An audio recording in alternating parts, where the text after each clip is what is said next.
Welcome to all, and today's in this lecture we will be discussing about mine gases present in the typical mining operations or mining situations, and their properties and the related hazards to those who are working inside the mines.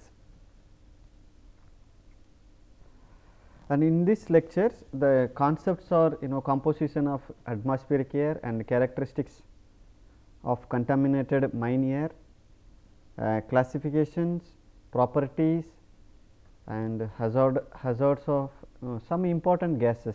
Important gases means we will see what are the important gases, and we know already earlier lectures we covered about atmospheric presence air related certain briefly we discussed also, and then here we can see little more details and some terminologies, mining terminologies, and some related to limitations. Limitations means what? Exposure limit, or maybe we can say minimum. For example, oxygen we will consider. There is a minimum requirement of oxygen. Minimum oxygen level is required, so that the people and machineries can be, people can be working, can work on inside the mines, and machineries also will operate without much trouble. And detection of gases and little bit of dilutions method, how to control the gases. Why we study mine gases? The underground mines air continuously changes as it moves through the mine network. Changes means what? In atmosphere, what is the percentage of, let us say, what is the percentage of oxygen in the mine atmospheric air? You think on, you have already answer also. And presence of different gases, what is the in that? Some gases may be due to the geological strata, and some may be due to the mining operations. That is what here it is written. You can see geological strata and then from mining activities. So, geological strata means what? Let us say you are operating a coal mine. So, obviously, you will expect coal mine. So, you obviously expect methane gas, presence of methane gas. And let us say mining activities means what? For example, I am giving brief examples. Let us say you are operating a diesel operated equipments, and then that will release CO and then NOx. These are the gases it will release also. And if you do blasting operations, and then we will get gases. Next we can see some gases are explosives, and then other some may be the toxic and other may be asphyxiating. Gas accumulation is one of the major causes of underground mine accidents, because the accumulations and then there is a sufficient intensity of spark, and the methane gas it is there in this. If it is in their explosive range, then it is creates accidents, explosion accidents. And then ventilation systems are designed primarily to dilute and remove harmful gases. That is the idea of ventilation, to dilute and remove harmful gases, and moreover ensure that required the percentage of gases, percentage of certain gases are beyond the, it should not go beyond limit, and certain gases it should not go below that particular limit. And this, here we will see the composition of dry air. You consider is it may little bit of varying, but for our calculations related and subsequent analysis point of view, you remember this nitrogen percentage by volume, and then oxygen, argon and rare gases including, that is 0.93 percentage, and carbon dioxide is 0.03 to 0.04 percentage. So, for you just sum it up 100 percentage, based on that you adjust it. Generally typically for calculation point of view we take 0.03 percentage of carbon dioxide. And fresh air, here what is we are seeing, So, the fresh air entering underground workings gradually becomes contaminated. How it contaminated? When it goes along the tunnel, let us say here there is a underground tunnel airway something, there is a point, we can say point 1, and then there is another at a distance, it is point 2. Now, when air is traveling from here to there, it changes its what does it mean by contaminated here means, here assuming that peoples are there, some machineries are there, let us say peoples are there and some machineries are moving here and there, and water molecules, what vaporizations, these are all there. If things are, that means what happens when you enter, oxygen is consumed by the other activity, let us say by human or machineries are running. So, your oxygen percentage is reducing, and then carbon dioxide. In a typical simple form, we can say oxygen percentage is reducing, and we can say CO2 percentage is increasing. Typical normal way equipments are running. Other contaminants also will be added. If moisture content, that also will be increasing because of these walls, if it is having near wet walls or water areas and other things are there. So, that is what here it is saying, workings gradually becomes contaminated, and oxygen concentrations decreases due to respiration, oxidation and combustion process. And moreover, you can see here mine air also accumulates methane and then blasting fumes, exhaust dust and humidity. This is what we generally call it a mine air, you understand it. And the composition of mine air depends on, again there comes geology, mining method and equipment used. Let us we will go further. We discuss about mine gases in mines. So, different gases we have briefly introduced earlier also. Let us strata gas and then operational gas. Strata gas means what? Naturally trapped within geological formations over geological time, released from pores, fractures and coal seams. For example, what examples you will say? Strata gas, methane, carbon dioxide also, and even in case of some other places of, let us say the mines having some internally some fires or some places, that we can expect more CO2 also and hydrogen sulfide, radon. Operational gases means it is directly related to the mining activities and machineries. Example, carbon monoxide, nitrogen oxide, sulfur dioxide, these are all the some example gases. Methane. Methane is the most important explosive gas encountered in coal mines. This we know very well, and whenever we discuss about coal mines, we talk about, when we say gas means it is mostly it goes to methane gas, formed during decomposition of organic matter during coalification process. Then the question comes, how coal is formed? So, you go through it, some other literatures also, that process is called coalification process. Here you can see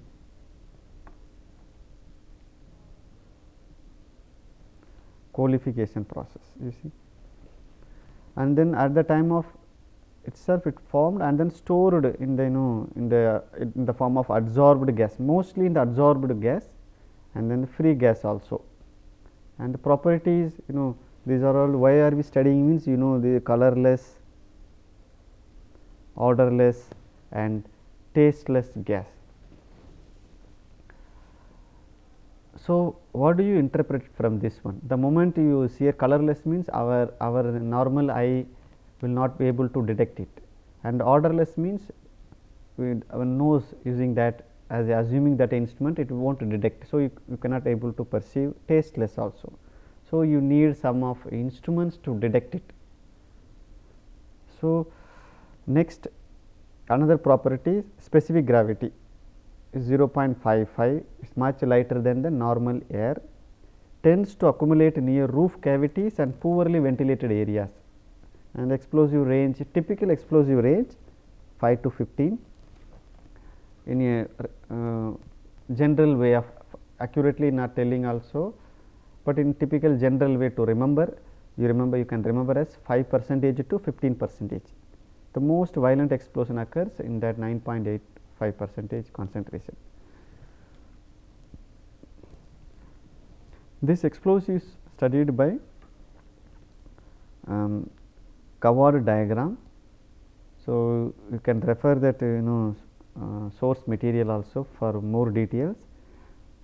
Here in this diagram we can see methane air mixtures, and then it identifies the lower explosive limit and then higher explosive limit. This diagram generally widely used to assess the explosion risk. If you little bit look into this one, you can see there are how many zones are there in this diagram. Just to have just pay attention to this diagram. What is there in the x axis? You have methane, and what is there in y axis? You have oxygen percentage. Now you have this point is the atmosphere, atmospheric percentage of oxygens.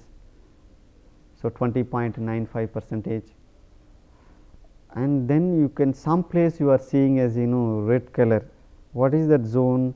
Here it is showing as a explosive zone. This triangle, this you are seeing here, this dark color triangle shape approximately, this zone is called explosive zone. So, what is that minimum explosive? You can track it from here. When it is in this night, when it is here, you can see about 5% approximately, or we can say 5.4%. And then when you to look into the end, here you can see, if you project it straight away here, and then you will see near about 15% or 14.8% also nearby in that range. So, now you have the lower explosive limit and upper explosive limit. So, whatever in this situation, our mine air should not be entering in this zone. That is what top priority. Mine air means those who assuming that working place air or regular where the human access is there and they are approaching for various other operations or travel purpose. That air should not reach in this zone. This is a explosive range,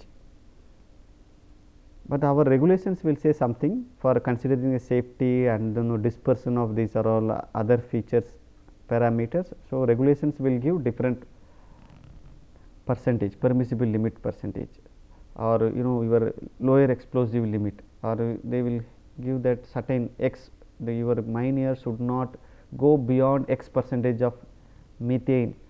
So, that we will see in subsequent. And then let us be briefly here for time being, you pay attention to zone C, may become explosive. What does it mean? May become zone C, you just pay attention here. What is that zone C? May become explosive. This entire zone, whatever this you are seeing here, this entire zone,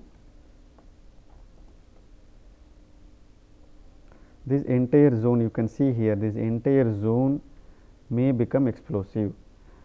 For example, quickly I am giving a small example type. Let us say you have point is here, assuming that you have 16% methane, okay, and then 14% oxygen. This point everyone is seeing here where I am marking out, okay, and then you see further what will happen if fresh air enters, assuming that this is some kind of closed area or maybe some sealed off area, or you are blocking the airflow, normal airflow to reach that area, but somewhat the fresh air is leaking, entered into this zone. What will happen? Can you guess of? So, how this will move? You will get methane will get diluted, and then oxygen percentage will keep on increase. So, it may travel, it may go somewhat just fair, and then it may reach here. It may reach that zone also. So, you are supposed to be very careful on whenever diluting the methane using the airflow, or maybe it is due to leakage, air enters into that particular zone and then methane get diluted and oxygen concentration is increasing, and then it is reaching to the explosive zone. So, similarly you interpret it for other zones also. And then another gas is carbon dioxide. Carbon dioxide is a colorless and odorless gas, heavier than air, and then specific gravity is 1.52 means heavier than air, and then commonly found in abandoned workings and dip galleries, produced by oxidation, blasting, respiration and groundwater reactions also. So, excessive concentration may cause dizziness and then collapse, and some too much concentration is unconsciousness. So, the question comes, then what is the permissible limit of CO2 is supposed to be there, that we will see. And then hydrogen sulfide, this is another one gases encountered in the mining operations. Generally it is in a rotten egg order. So, you can detect it easily by nose, even small range, but over a long period of time if it is there, our sensors, our nerve system may get paralysis, and then that will eliminate smell sensations. So, the miners or those who are exposed to that gas may feel that there is no gas or something, but they accidentally will be exposed to higher concentrations also. So, we cannot depending on completely our own smell sensations. So, other instrument is very necessary to monitor it and detect it. Radon gas. Radon is a radioactive and inert gas formed by the decay of uranium in rocks, commonly associated with uranium bearing and geological formations, and the gas itself is chemically inactive and difficult to detect without instruments, and then they produce the radon daughters also, solid particles. Radon decays into this creates a health problem to us. And finally, what is the solutions? We use ventilation systems to dilute the radon concentration and reduce the radiation exposure. And carbon monoxide, this is produced by incomplete combustion process, and common sources are a diesel engine, blasting and mine fires and spontaneous combustion also. Wherever the incomplete combustion happens, that is a source of we can say carbon monoxide. And extremely, if you are generally if you put the one question, what is the extremely or toxic gases in the mine which miners encounter, that we can say carbon monoxide. It maybe comes in number 1, because the permissible limit carbon monoxide combines strongly with the hemoglobin in the blood. So, it prevents the oxygen transport to the body tissues, and even very extremely low concentrations also affects the human system. Nitrogen dioxides and sulfur, other gases present in the mines. Nitrogen oxides generated blasting operations, and diesel exhaust, and nitric oxide rapidly to nitrogen dioxides. NO2 is a reddish and brown toxic gas with some pungent odor, reacts with lung moistures to form corrosive acids. Sulfur dioxide produced blasting in sulfide ore deposits, causes irritation to eyes and respiratory tract. Now, earlier we have little bit of covered about various gases present in the mining operations and mines. The term traditional mining terminology use the word called damps. The term damp originated from the you can see the German word, and then meaning a vapor, and historically miners describe the hazardous atmosphere. There are you can just for remember it little bit, it is helpful for you to recall later on. It is a fire damp. What is fire damp? Methane rich explosive atmosphere. When it is methane rich explosive atmosphere, the name is used for that situation, for that atmosphere, we call it fire damp. And then black damp, oxygen deficient atmosphere, oxygen deficient atmosphere, and then rich in CO2, rich in CO2 and then nitrogen, here you can see. And then stink damp, that is hydrogen sulfide, white damp, carbon monoxide, if rich in carbon monoxide. After damp, toxic gases remaining after explosions happen, coal dust explosions or gas explosions. Fire damp, this fire damp we see consists mainly methane mixed with air and creates serious explosion hazards in underground. Black damp, we have seen, it is an excess of nitrogen and carbon dioxide. This is called black damp. And then let us see here oxygen deficiency. In case of oxygen, lack of oxygen, how it affects the human system. So, this is brief that which I took from the book. You can see here 17% oxygen, rapid breathing begins. It is exposure in normal atmosphere. What, let us say we say approximately 21% of O2 is there in the atmosphere. And then when it is 17% means what are you seeing? Rapid breathing begins. 15% means dizziness and rapid heartbeat. And when it goes further below 6% is very extremely dangerous situations. And then carbon monoxide effects, it is a poisoning gas, and then we have already briefed earlier also. Higher concentrations can cause even death also within minutes. So, you remember it, this is a part of toxic gas.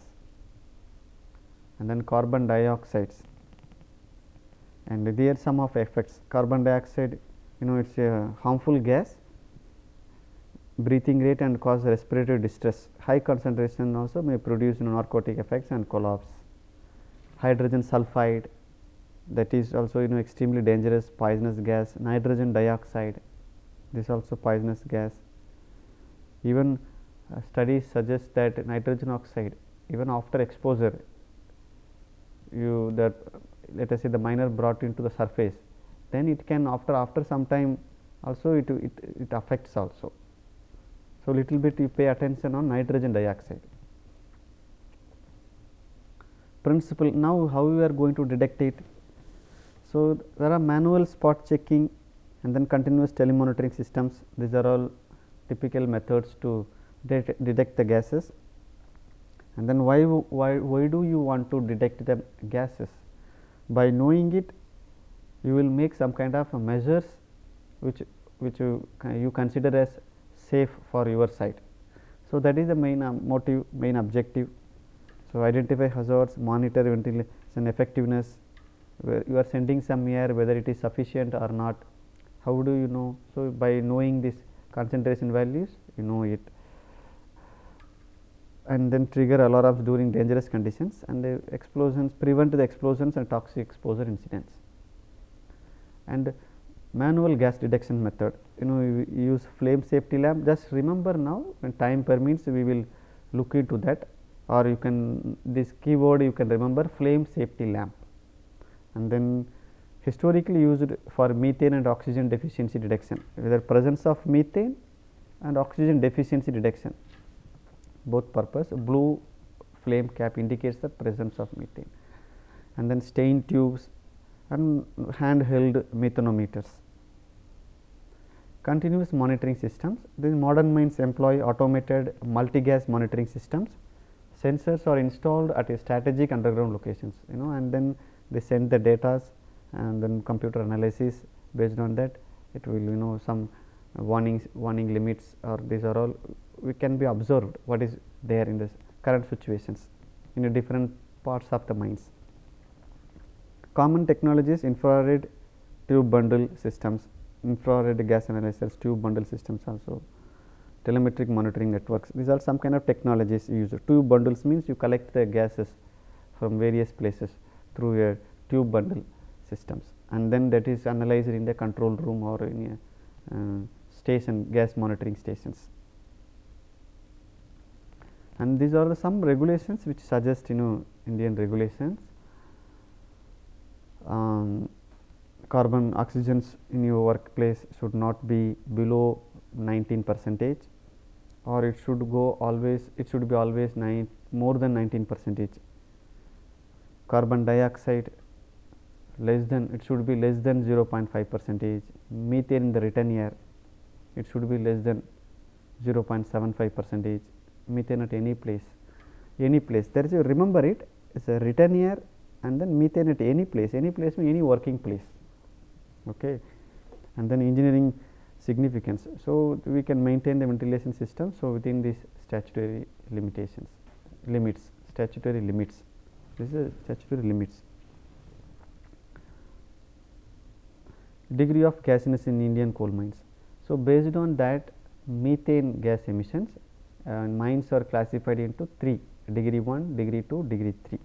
Now, you can say that the mine air has methane percentage less than 0.1%, and then emission rate is less than 1 meter cube per ton, and emission rate is less than 1 meter cube per ton, then you are calling as you are taking as degree 1. Methane is greater than 0.1% in the air, or the emission rate is in this range 1 to 10 meter cube per ton, then that mine comes under degree 2. And then we can see degree 3, it is a greater than 10 meter cube of gas emission per ton of production. And let us see here little bit of just for understanding. A miner is working at a heavy rate, consumes this much of oxygen. So, 2.5 liter per minute of oxygen, and then the condition is that the mine air should contain at least 19% of oxygen, at least. If the intake air contains 21%, calculate the quantity of fresh air required per minute to maintain the oxygen level at exactly 19%. So, you just use the oxygen balance equations, and here you have substitute it. You will have the intake take as a 21% for calculation point of view, and then the quantum of O2 and consumed, how much consumed it is given, and then you exhaust also, limit also you have, and then when you put it that you will finally get it 0.125 meter cube per minute. This is this gives some idea, brief idea. Let us say if 10% are working, 20% are working, how will you go for it further? And here in this problem you can see the analysis of an air sample from an old unventilated workings, reads these are some values O2 below, because it is unventilated working area, some are maybe in a old sealed off area, and that zone they collected. CO2 is 3.10%, and then you can see CH4 is there, nitrogen value. Assume the normal fresh air contains this value. Calculate the total percentage. What is the requirement? Calculate the total percentage of black damp in sample and its internal composition. Now, you find the calculate the true air fractions. So, oxygen is this given is 16.52, the true air existing is 20.95%. So, you have 78.85% is the true air, and then calculate the original N2 and CO2 belonging to this air fraction, particular air fraction. You have two value N2 and CO2, because black damp means what? Black damp means we remember it is excess presence of nitrogen and CO2, and then you know find the excess nitrogen and CO2, you get these values, and the total black damp you are having 18.7 0.70%. So, in this way you have some idea how to how you are finding the percentage of black damp in the sample. Okay, just remember this problems related will help you to work on your relevant assignment problems. These are all the major references, and we studied about mine gases originate related to from where both two, one is a geological strata and another one is mining operations. Geological strata means what? I think you will be able to recall it now, and then we discuss about little bit of various gases and their how it affects the human system also. If they go beyond certain limit, beyond certain variation, or if they vary from the normal air. And then explosibility nature also we studied, especially methane gas. And understanding gas behavior is fundamental to mine ventilation engineering and underground mine safety. Thank you all.